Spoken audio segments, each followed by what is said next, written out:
it's Maria, and welcome to this week's episode of AtB. Welcome to Above the Bar. This week I'm hosting, and it was my birthday earlier this week. I turned 25, so thank you to everybody who's already wished me a happy birthday. And if you haven't, you have a chance to do that right now and win some pretty cool stuff. So of course, the first thing we do for Above the Bar is cheers. Sorry I don't have this ready, but I'll tell you about my birthday while I'm getting it ready.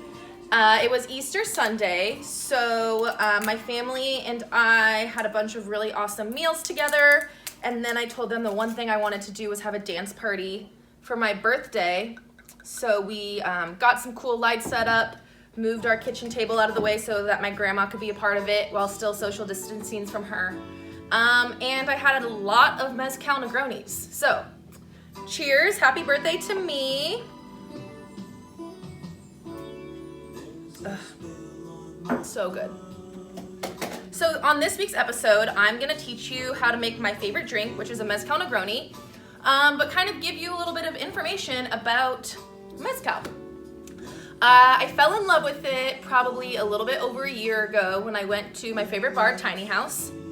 By the way, all of this alcohol came from them. You can stop by there to drive through to get to either purchase packs like this, single made-up cocktails, craft cocktails, or Megan will probably even give you therapy and tell you to dump him if you are having issues with that stuff. She's really great. I love them.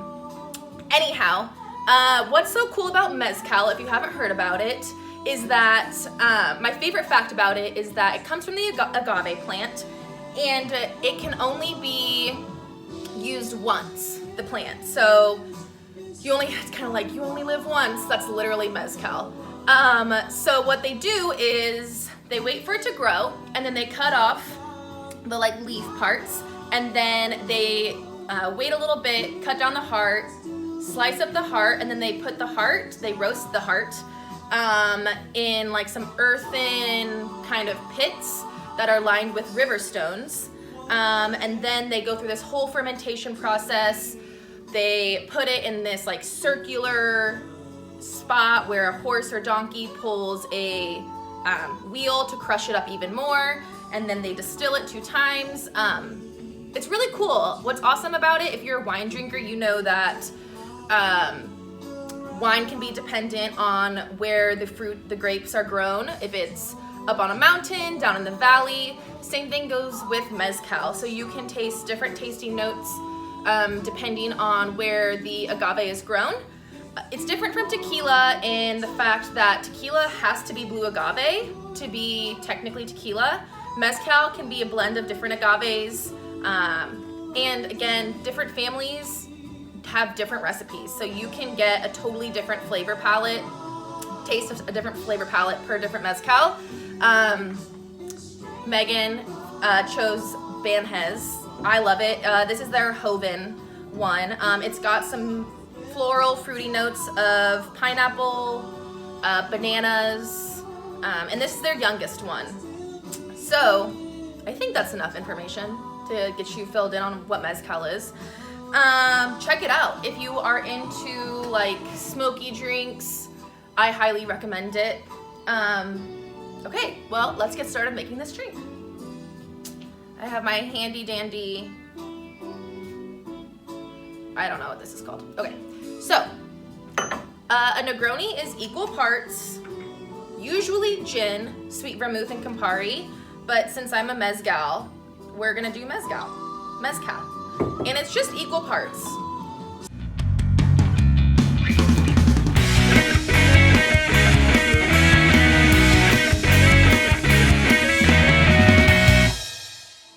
That was supposed to go in my shaker, but since I put it right into my glass, we'll just stir the baby. Usually you shake it and then strain it. You can have it up or on ice.